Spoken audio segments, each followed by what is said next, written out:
छत्रपती संभाजीनगर जालना विधान परिषदेसाठी ठाकरेंच्या शिवसेनेकडून देवयानी डोणगावकर यांना उमेदवारी जाहीर झाली।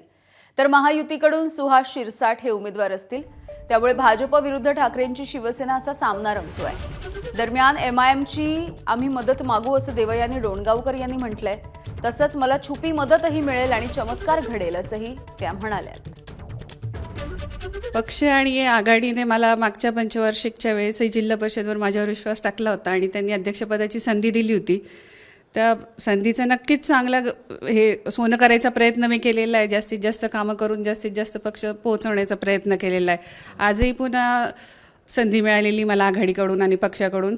लोकशाही आहे, संख्याबळ जरी मला माहिती काय, पण लोकशाही आहे, त्याला चांगला एक सक्षम पर्याय पाहिजेच।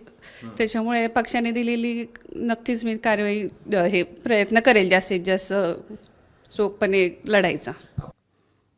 नाशिकमध्ये शिवसेनेचे नरेंद्र दराडे हे आपला उमेदवारी अर्ज भरतील। महायुतीच्या जागा वाटपामध्ये नाशिकची जागा ही शिवसेनेच्या वाट्याला गेली आहे।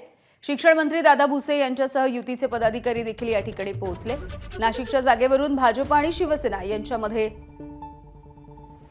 रस्सीखेच सुरू होती आणि सध्या आपण बघतोय की नरेंद्र दराडे हे नाशिकमधून विधान परिषदेचे शिवसेनेचे उमेदवार आहेत।